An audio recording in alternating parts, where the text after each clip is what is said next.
Now जो next learning outcome हमें achieve करना है वो है आपका सिंगल टोन फ्रीक्वेंसी मॉड्यूलेशन। सो देखिए, जो हमने अभी स्टडी किया है एफएम का स्टैंडर्ड एक्सप्रेशन, जैसा मैंने आपको बोला कि हमने एमटी के फॉर्म में ही लीव कर दिया है। अब हमें सिंगल टोन मॉड्यूलेशन स्टडी करना है, जिसमें हम एमटी का एक एग्जांपल लेंगे, जैसा हमने एएम में पढ़ा था। तो यहां सिंगल टोन मॉड्यूलेशन में कुछ भी न्यू नहीं स्टडी करना, मींस एक्सप्रेशन तो न्यू होंगे लेकिन जो कंसेप्ट है वो बिल्कुल सेम है जैसा आपने एएम में पढ़ा हुआ है। ठीक है, तो सिंगल टोन एफएम, तो जैसा मैंने बोला कंसेप्ट में कोई चेंजेस नहीं है, सिर्फ एक्सप्रेशन न्यू होंगे। दैट मींस एमटी यहां पर आपको सेम अज्यूम करना है, एएम कॉस ओमेगा एमटी, जैसा हमने डिस्कस किया हुआ है एएम में। मैं वापस से रिवाइज करा देता हूं। सिंगल टोन मींस एक सिंगल फ्रीक्वेंसी, तो यहां पर आप देख सकते हैं सिर्फ एक ही फ्रीक्वेंसी है मैसेज की, एफएम।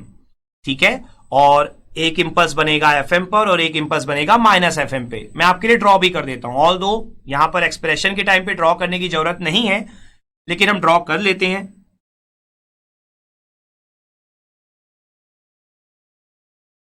तो यहां पर जो आपका एमएफ बनेगा वो किस तरीके से बनेगा, कॉस है, कॉस के सामने क्या है, एम्पलीट्यूड। तो जो हमने सीखा हुआ है फोरियर ट्रांसफॉर्म में और एम्पलीट्यूड मॉड्यूलेशन के टाइम पे, कि जब भी कॉस के साथ एम्पलीट्यूड हो, दो इंपल्स बनते हैं, एक पॉजिटिव फ्रीक्वेंसी पर और एक नेगेटिव फ्रीक्वेंसी पर।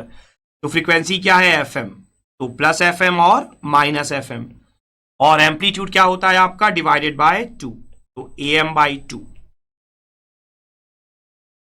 लेकिन जैसा मैंने आपको बोला हमारा मेन फोकस यहां पर एक्सप्रेशन पर है। तो अगर आप एक्सप्रेशन देखते हो तो एफएम का जो स्टैंडर्ड एक्सप्रेशन हमने निकाला है उसे हम यहां पर एक्सप्रेशन नंबर 4 दे देते हैं। तो जो एक्सप्रेशन नंबर आपका 4 है उस पर आप देखो जो एसटी आपको मिल रहा है उसमें बस आपको करना क्या है, जो इंटीग्रेशन के अंदर एमटी लिखा है उसकी वैल्यू पुट कर देनी है। ठीक है, तो from equation 4 st is equal to AC cos 2 pi fct plus 2 pi kf mt, mt की वैल्यू आप पुट कर दीजिए इंटीग्रेशन के अंदर, am cos omega mt dt। तो ये आपने वैल्यू पुट कर दी। अब आप देखिए आपने वैल्यू पुट कर दी है ना mt की, तो अब आप इंटीग्रेशन कर सकते हैं यहां पर। तो यहां पर जो st है वो कितना हो जाएगा, AC cos, अब आप चाहें तो 2 पाई fc को शॉर्ट में ओमेगा c भी लिख सकते हैं, ओमेगा ct।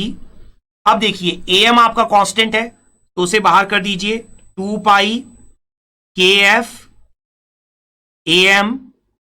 और देखिए अब cos का इंटीग्रेशन क्या होता है आपका, cos का इंटीग्रेशन होता है साइन, लेकिन यहां पर सिर्फ cos t नहीं है ना, cos ओमेगा mt है।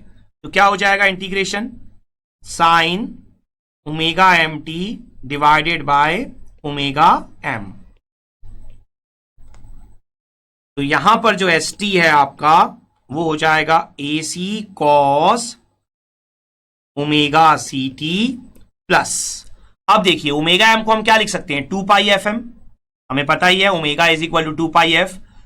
तो 2 पाई देखिए ऊपर नीचे से कैंसिल होगा। ठीक है, तो kf am sine omega mt divided by fm। अब यहां पर देखिए kf इंटू am, जैसा हमने अगर आपको याद हो तो हमने ka इंटू am स्टडी किया था modulation index in case of amplitude modulation. तो क्या यहां पर kf इंटू am भी मॉड्यूलेशन इंडेक्स होगा, एक बार सोच के देखते हैं। देखिए हमें सोचना चाहिए, हो सकता है फॉर्मूला गलत हो हमारा, कोई प्रॉब्लम नहीं है। देखिए अगर आप डिस्कस करोगे kf इंटू am के बारे में, तो kf की यूनिट हमने डिस्कस की हुई है, हर्ट्ज पर वोल्ट होती है, और am की क्या होती है, वोल्ट। तो वोल्ट वोल्ट कैंसल, यूनिट क्या बन जाएगी, हर्ट्ज। देखिए मैंने जब आपको मॉड्यूलेशन इंडेक्स पढ़ाया था तो वहां हमने एक चीज ऑब्जर्व की थी, modulation index is a unit less quantity, उसकी कोई यूनिट नहीं होती है। लेकिन यहां पर kf इंटू am की यूनिट क्या आ रही है, हर्ट्ज आ रही है, तो ये तो मॉड्यूलेशन इंडेक्स नहीं हो सकता। ठीक है, पर इसका भी एक बहुत ही इंपॉर्टेंट नाम है। इसका नाम क्या है हम लोग डिस्कस कर लेते हैं। देखिए, इसका नाम होता है डेल एफ, के एफ इंटू ए एम। और ये डेल एफ कहलाता क्या है आपका, ये भी एक स्टैंडर्ड नोटेशन है, आपको ध्यान रखना होगा, फ्रीक्वेंसी डेविएशन। तो ये जो डेल एफ है आपका, के एफ इंटू ए एम, इसकी यूनिट क्या हो जाएगी आपकी, हर्ट्स, और इसका नाम है फ्रीक्वेंसी डेविएशन। लेकिन ये इतना ज्यादा स्टैंडर्ड है कि बहुत बार एग्जाम में आपको डेल एफ के नाम से ही क्वेश्चन पूछ लेता है, तो आपको याद रखना होगा कि डेल एफ फ्रीक्वेंसी डेविएशन होता है।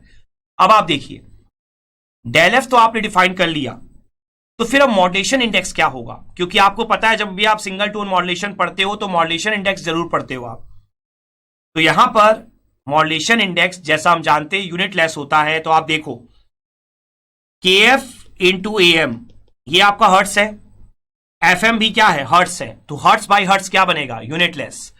तो बेसिकली यहां पर जो मॉड्यूलेशन इंडेक्स होता है बीटा, इसे हम बीटा से डिफाइन करेंगे। यहां पर ये होता है k f a m divided by f m, या आप इसे लिख सकते हैं del f upon f m. और पूरे के पूरे एफ एम में इससे ज्यादा इंपॉर्टेंट आपके लिए और कुछ नहीं होगा, ठीक है। तो बीटा, जिसे हम किस नाम से जानते हैं, मॉड्यूलेशन इंडेक्स।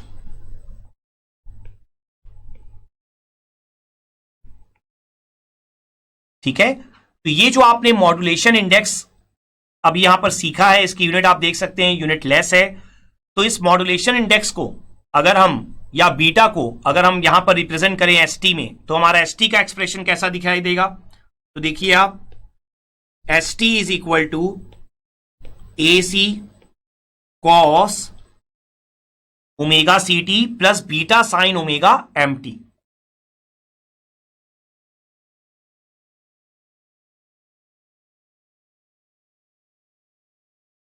तो ये होता है आपका standard expression in case of single tone modulation, ठीक है। तो सिंगल टोन मॉड्यूलेशन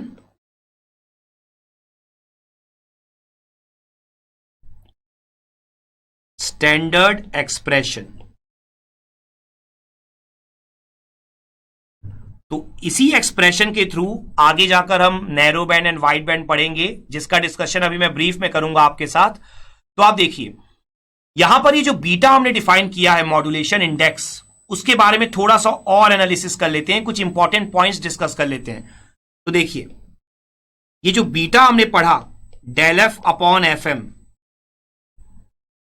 अगर ये बीटा आपका ग्रेटर देन 1 होता है, ठीक है, ग्रेटर देन 1, दो चीजें हैं यहां पर बहुत इंपॉर्टेंट। देखिए, न्यूमेरिकल की अगर बात करेंगे, जब भी न्यूमेरिकल पूछा जाएगा, मैं कुछ इंपॉर्टेंट पॉइंट्स डिस्कस कर रहा हूं आपके साथ, ये कोई थ्योरी नहीं है, ये सिर्फ आपको पता होना चाहिए। अगर आप न्यूमेरिकल की बात करेंगे तो बीटा ग्रेटर देन 1 जब भी आपको दिखेगा, आप ले लेंगे वाइड बैंड एफएम। लेकिन अगर आप प्रैक्टिकली या थ्योरिकली बात करें, मींस जो आप आइडियली सोचते हैं ऐसा होना चाहिए, तो वो होता है beta is much much greater than 1 in case of wide band FM. Wide band FM का भी स्टैंडर्ड नोटेशन होता है WBFM, ठीक है। तो WBFM वाइड बैंड एफएम, इसके लिए बीटा बहुत ज्यादा बड़ा होता है 1 से, और बीटा अगर बहुत ज्यादा छोटा हो 1 से, तो इसे आप कहते हो नैरो बैंड एफएम, और इसका भी स्टैंडर्ड होता है NBFM। तो ये तो बात हो गई थ्योरिकली या जो आइडियली आप सोचते हो। लेकिन देखो, न्यूमेरिकल में मान लो अगर बीटा आ गया 1.3, तब आप क्या करोगे। ना तो 1.3 बहुत ज्यादा बड़ा है 1 से, और छोटा तो हो ही नहीं सकता 1 से, तो नैरो बैंड तो हो ही नहीं सकता था, वाइड बैंड भी कैसे बोल लोगे, क्योंकि बहुत ज्यादा बड़ा तो है नहीं 1 से। तो ये जो मैंने आपको बताया है, आपको ये बात ध्यान रखनी होगी कि थ्योरी जब आप लिखोगे तो आपको यही लिखना है, ठीक है ना। तो थ्योरी के टाइम पे, और आपको ऐसा शो नहीं करना है ना थ्योरी, बस आपको थ्योरी के टाइम पे ये लिखना है। ये जस्ट मैं आपके रफ वर्क के लिए बता रहा हूं ब्रैकेट में, थ्योरी के टाइम पे आपको यही डेफिनेशन लिखनी है। लेकिन जब भी आप प्रॉब्लम सॉल्व करोगे, ठीक है, प्रॉब्लम सॉल्व करते टाइम आपको क्या करना होगा कि अगर बीटा जस्ट बड़ा भी 1 से दिख गया या बीटा जस्ट लेस 1 से दिख गया, तो बड़े अगर बीटा ग्रेटर है 1 से तो उसे आप वाइड बैंड एफएम बोल दोगे, अगर जस्ट ग्रेटर 1 से है तब भी वाइड बैंड एफएम बोल दीजिएगा, अगर बीटा लेस देन 1 है तो उसे आप नैरो बैंड एफएम यूज कर सकते हो। ठीक है, ये प्रॉब्लम्स की बात कर रहा हूं, लेकिन जो एक्चुअल थ्योरी है वो यही कहती है कि beta is much much greater than 1 या beta is much much lesser than 1। तो आपको दोनों चीजों के लिए प्रिपेयर्ड रहना है। ठीक है, तो यहां पर जो हमने बीटा का एनालिसिस देखा, तो wide band FM and narrow band FM, ये बहुत बहुत ज्यादा इंपॉर्टेंट टॉपिक है हमारे लिए। इसको आगे आने वाले लेक्चर में हम बहुत डिटेल में स्टडी करेंगे। तो अभी के लिए जस्ट मुझे फैमिलियर कराना था कि नैरो बैंड एफएम क्या होता है और वाइड बैंड एफएम क्या होता है। तो मॉड्यूलेशन इंडेक्स की वैल्यू के बेस पर आप डिफाइन करते हो narrow band and wide band को।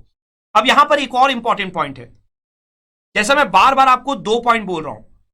देखिए, एक तो आपके लिए एसटी एफएम का जो स्टैंडर्ड एक्सप्रेशन है वो बहुत इंपॉर्टेंट है, और दूसरा आपके लिए जो एफआई है, एफआई एफसी प्लस के एफ एम टी, वो बहुत ज्यादा इंपॉर्टेंट है। तो इस एफआई का एनालिसिस मैं वापस से करने जा रहा हूं फॉर सिंगल टोन मॉड्यूलेशन। ठीक है, तो यहां पर आप देखिए, अगर मैं एफआई को वापस से लिखूं तो एफआई क्या होता है, एफसी प्लस के एफ एम टी, और आपने यहां पर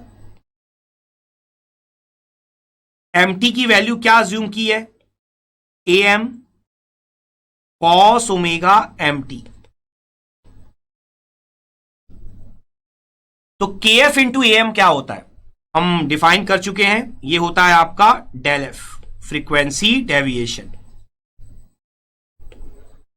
तो यहां पर एक और बहुत इंपॉर्टेंट पॉइंट है, अगर आपको याद हो जब हमने एम्पलीट्यूड मॉड्यूलेशन स्टडी किया था, तो वहां पर amplitude of carrier signal very होता था because of message signal amplitude variation.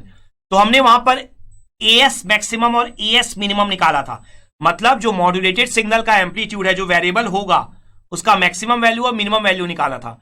यहां पर क्या वेरी होने वाला है, फ्रीक्वेंसी, और वेरिएबल फ्रीक्वेंसी जो एफ आई है वो हमने स्टडी कर ली है।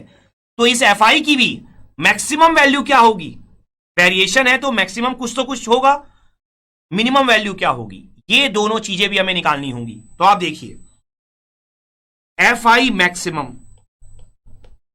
ये क्या हो जाएगा, आप देखिए एफ आई क्या है, एफ सी plus del f cos omega m T.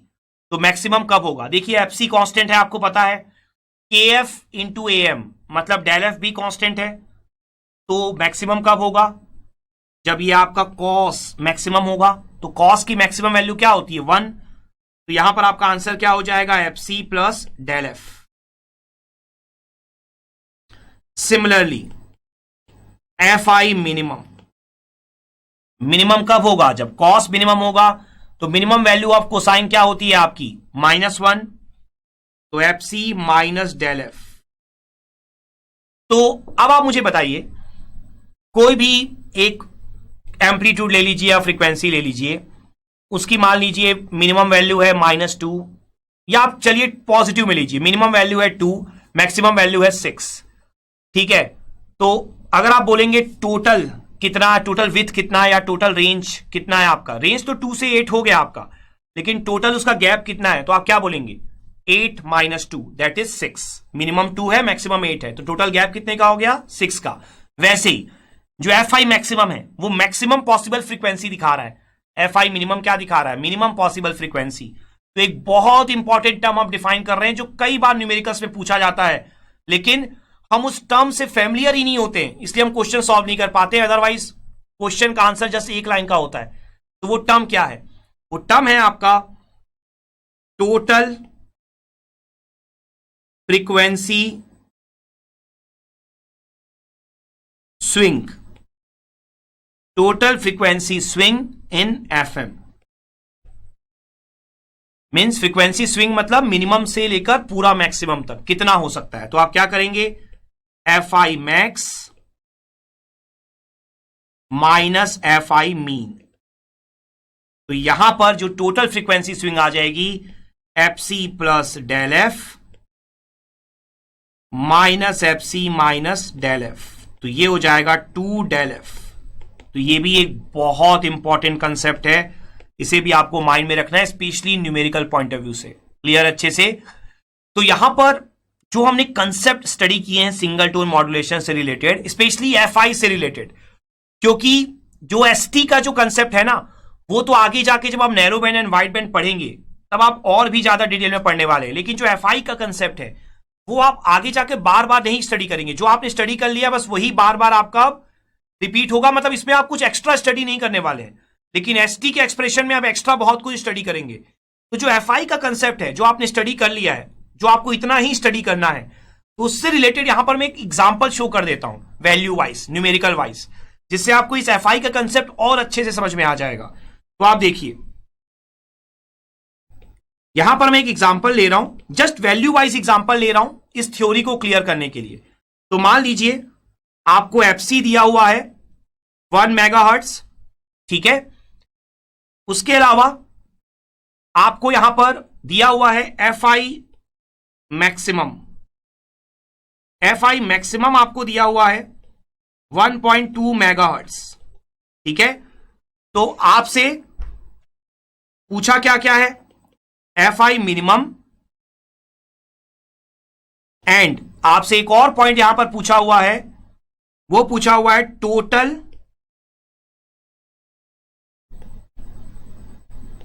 Frequency swing, ठीक है। तो जस्ट इस फॉर्मूले को, जो भी हमने फॉर्मूलेस पढ़े उनको क्लियर करने के लिए एक छोटा सा एग्जांपल है आपके लिए। तो आप देखिए, तो एफआई मैक्सिमम जो आपको दिया हुआ है, कितना दिया हुआ है, 1.2 मेगाहर्ट्ज। तो यूनिट मेगा ही है दोनों, तो मैं यूनिट यहां पर नहीं शो कर रहा हूं आपके लिए।